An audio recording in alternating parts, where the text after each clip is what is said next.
Good morning. My name is Bill Pollack, and we're at the Peterson Automotive Museum in Los Angeles, and it's May 20th, 2009.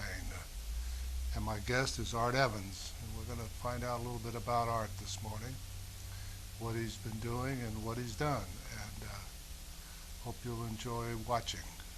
Art, good to see you, Good morning. and good morning to you. And I'd like to know kind of like where it all began. When did you first get interested in cars? When I was at West Point, I went to a party in New York with my cousin, who was married a wealthy, actually Hattie Gimbel's son. Gimbel's department store? Yes, Hattie Gimbel. And she was married before she married Gimbel. Oh. Anyway, there was this fancy New York party, and then we all decided to go to Toots Shore, I think it was. Uh-huh. And so I got a ride with a fellow that had an XK120, All right. and that gave me the idea.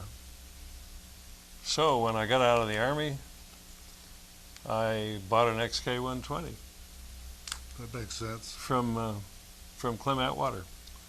Oh, all right. So out here that you, Yes, well, I've lived here. wasn't Clem a Chrysler dealer or something? No, well, I don't know what dealerships he had. He was, wasn't he a partner with the Roy Rogers or something like that? Could have been. Could Yeah. have been. So, but you also, you were interested in photography as well. Yes. Well, I was always interested in photography as a child, and somebody gave me a box camera with a broken strap, and I'd carry it around, and I would mix my own chemicals Really? out of powder, and Yeah. I didn't have any money, and I made an enlarger out of a tin can. Okay. Anyway, had a closet, dark room. Yeah, my brother built a dark room in my garage, and Right. also Your brother is an Back- excellent photographer. he was a good photographer. Yes. Well, the Navy went to Navy photography school. Really? But you're interested that cars didn't stop with the 120. You got into other stuff. Well, I had 3 different 120s that I raced. The first one was a 62, but I bought them all used. I'm mechanically nothing.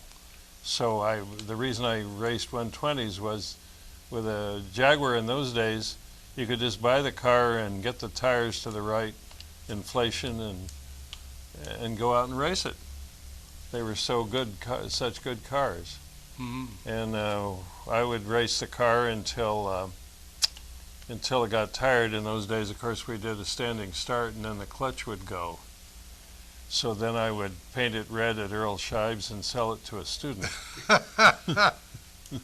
So anyway, but then I got involved with other cars. Of course, as you know, I was a partner with George Rosenthal in a MG Special. Okay. And George and I would enter, and he would drive on. Remind me about that car. It was built by a guy named Frank. I forgot his last name. And it started out as a 52 TD, and he put an aluminum body on it and hopped up the engine and so on. Anyway, I bought it from him, and well, we bought it from him, half and half. And then George would race on Saturday, and I on Sunday, or the other way around. Okay. So anyway. Where did you race? Hmm? Where did you Where? race? Oh, well, we raced everywhere in Southern California, Santa Barbara, Usual Palm venues. Springs. Let's spell, I'd like, yeah, Santa Barbara. Did you get to Palm Springs? Palm Springs, yes. My first race is at Palm Springs. How about Torrey Pines? Yes, Torrey Pines. Great.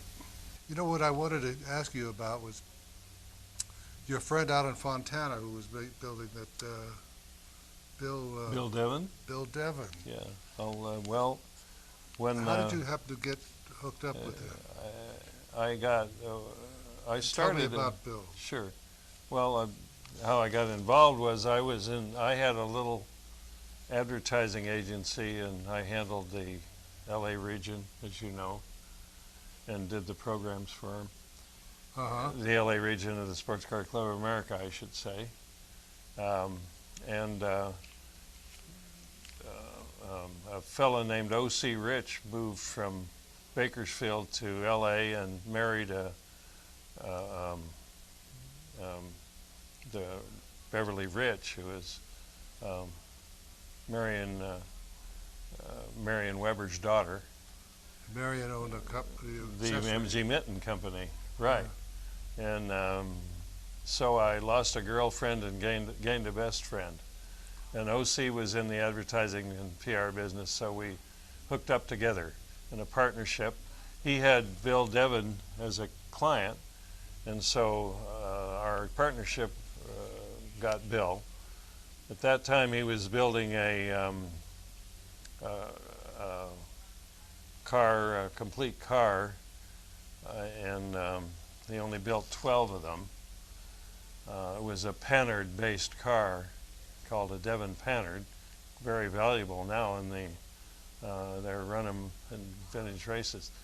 Anyway, then he designed a body that would go on 27 different chassis, and it was the most beautiful body, I think, of the aftermarket bodies. And he was a meticulous craftsman in terms of the mold, and the bodies, most fiberglass bodies in those days, even the Corvettes, had a kind of a wavy surface, but the Devon bodies were just absolutely beautiful, and still are. Anyway, in 1958, he decided he wanted to build another complete car because he wasn't building the Panhards anymore. So he wanted to build a car with the new Chevrolet small block engine, and he designed a body for it, but he didn't have a chassis. And there was a fellow named Malcolm McGregor in Northern Ireland who had made a chassis and didn't have a body. So to make a long story short, Bill and Malcolm got together, and the Devon SS was born, which is quite a well-known car now, particularly in vintage racing. But the problem was Bill didn't have any money, and Malcolm wanted to get paid FOB, in other words, on the dock, for each chassis before it got on the ship to come over here. When it got over here, then Bill put the body on in the running gear, stock Corvette engine and 4-speed transmission. Anyway, and rear end. Anyway, O.C. and I really fell in love with the car. So somehow or another, I was able to persuade my father to come in with us in sort of a three-way partnership, or maybe four, including Bill. And my father would put the money up to buy the chassis from Malcolm, and then they'd come over here. Bill would do the engine and so on, complete the car. Then we created another company called the Evans Company, which did the marketing and PR, advertising, everything else on the Devon SS's. The Road and Track was ecstatic over them, as you might recall, and other magazines, but frankly, they didn't sell well. We were about the same price as a 300 SL. Ooh. Yeah, so over 6,000. And with the shipping and all of that, there wasn't that much profit in it, and they didn't sell well. Bill ended up making 18 cars. I got the first prototype, which I raced in 1959. And then Bill he decided he wanted to make a less expensive car that we could actually market. So he designed a car called the Devon D, which was he built the chassis. He designed the chassis, built a jig for it, designed a new body, a unique body. I think it's one of the most beautiful bodies ever built. He gave me the first one for my birthday, and I still have it. And that was based on, D meant Deutschland, I named it, and it had either a Porsche or a Volkswagen engine. We built about... It was a rear engine car? Yes. Oh. Mm-hmm. You've seen my car. It's was okay, it the yeah, Concours and so on? Yeah. Anyway, we sold half of them. We made about 200, and sold half of them with complete cars and half of them as kits. So the people that bought kits could put either whatever engine they wanted. And the engines that we put them in were 1,500 Porsche engines. We bought them from a dealer in Florida, a marine dealer. And Porsche at that time made a 1,500 cc marine engine with a single Solex. And we bought them and from this dealer in Florida, but eventually Porsche found out, and our car was much lighter than a production Porsche, so it went considerably faster, and so then the dealer had to stop selling cars, and then but at the same time Chevrolet came out with the Corvair in '59. So Bill made some changes in the chassis and the rear end, and we made the Devon C, which was a Corvair-based car with the same body. It looks the same. Anyway, I don't want to get into the problems, but basically in late '59 or early '60, I forgot which, my dad had a heart attack. And I was in my 20s. OC got an offer of a job in New York that it was so much money he couldn't turn it down, becoming the PR director of a major automobile company, Renault at that time. And so I just couldn't run the thing, and Bill was a wonderful designer and engineer, but he was a terrible businessman. And so we shut down, and I became a school teacher, which I had always had the idea of doing that, by the way, because I was always interested in school teaching. So in 1959 was my last year racing. Okay. Mm-hmm. Yeah, that was just about mine too. I think 60. Yeah. Then in early '60, I was employed by Orange Coast College as the head of the photography department and the professor there, and I was there for 6 years. Then I went to Paramount Pictures. So. All right. So then when did you start writing books about cars? The first one was 1991, I believe.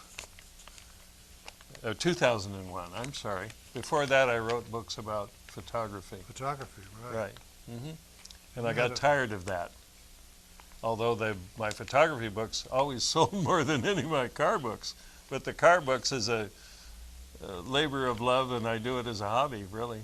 Mm-hmm. And the first two car books I did were just about Southern California. And of course, they weren't too popular except for our group, and I published those myself. Got them published, and they're out of print now. If anybody wants one, you can go on eBay and pay $250 and get a copy. Anyway, so that was my book publishing. Well, you're part of well, we both are the Fabulous 50s Right. organization. Which, Yeah. Do you want me to? Well, you've been a vital part of it because, I think the fact that it's grown from 8 guys to Over 1,000. over 1,000. Right. Has a lot to do with the fact that we were able to produce a newsletter and Mhm. get communication out there. Right. And you've been responsible for Yeah. that. Part of my hobby, doing the newsletter. Yeah. I remember the first meeting, I was still at Paramount, and at that time O.C. Rich had come back to California after Renault went belly in the U.S., and so he was writing movies, and so we decided to have a get-together at the Blarney Castle, which was Rudy Clay, who raced the 300 SL, Correct. and he had this restaurant there, which was kind of a hangout. So I think it was in 1973, around in there, we had a gathering, and so what we did is each one of us got our own mailing list, and then I got Jack McAfee involved and some other guys, and everybody put their mailing lists together, and we had a cocktail party at Rudy Clay's. And I think the next thing that happened, and that was the beginning of the Fabulous 50s. Then Bill got a job at a place called Tuamest. Tuamest. And we were going to. I had a mailing list.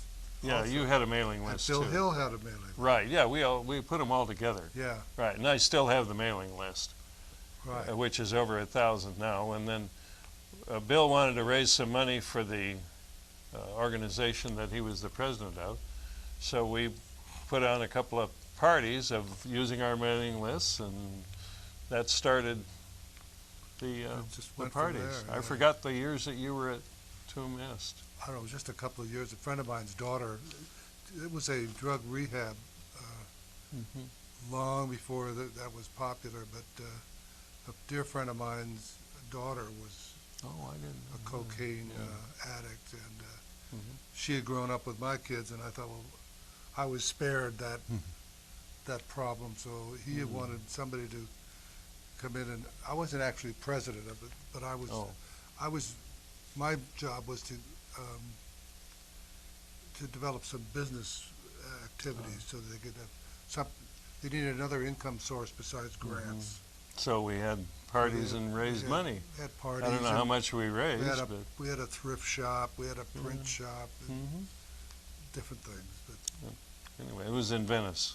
yeah, it was right on the beach. Yeah, so that started us off, and then I think the next thing that happened was in 1986, or in 1985, I was involved with reviving the old Palm Springs road races, and and then we had a gathering of Fabulous 50s people. We had a kind of a exhibition. It was supposed to have been an exhibition of more than 50 guys who had raced at Palm Springs, including Bill here. And I got him a ride in a friend of mine that had an Allard, and Bill raced an Allard in the 50s. Yeah, The only problem was that the Allard had an automatic transmission. this one nobody told me. Anyway, you soldiered on in the car.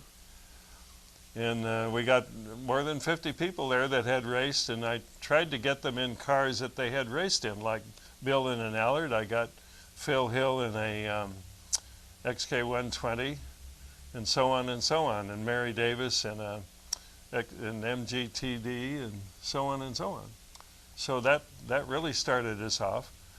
Then and we had a party at my house in Palm Springs, and then next year we had a race in Mexico that Bill has written about from Ensenada to San Felipe. San Felipe, Right, and Bill and Cy Yetter were the marshals of the race. This was a vintage race, open road vintage race across the peninsula. And after the race, we were in the hotel in San Felipe, and Bill and Cy and I got together, and we decided that the Fabulous 50s should have a Lifetime Achievement Awardee. So our first awardee was Jay Chamberlain, and that set us off, and we've had one almost every year since then. That's true. Yeah. The Bothwell Award. Yes. Yeah. Then somehow we named it after Lindley Bothwell. After Lindley, who was Yeah. a phenomenal figure in racing Mhm. here. Right, and who was the regional executive of the LA region when I was on the LA region board. So Yeah, that San Felipe race was pretty scary because the Mexican officials said they put up signs on all the roads warning people not to travel on the main road because there's going to be some high-speed traffic. The only problem with that I could see was that none of the Mexican cows could read. that's right. And some of the actual Mexican farmers couldn't read And either. for sure. Yeah, Yeah. just boy. Yeah. Well, we ran that for about 3 years, and then the third year the people were getting killed, and I backed out. I quit. Yeah, That- I think I that just event. ran it. I was there just the first 2 years. I Yeah, don't know if I went that uh-huh. third year. Yeah. So, anyway, Well, you've had an interesting career. I have a low level of boredom. I do something for some years, and then I switch gears completely and do something else. You had a film company for a while. Yes, that's right. Before I went to Paramount Pictures, when I was teaching at Orange Coast College, I didn't want to teach summer school. And in those days, of course, even now, I guess you only get paid 10 months of the year. And so, and we didn't make much in the early 60s teaching school. So I had to do something in the summer. So what I did is I taught myself how to make movies.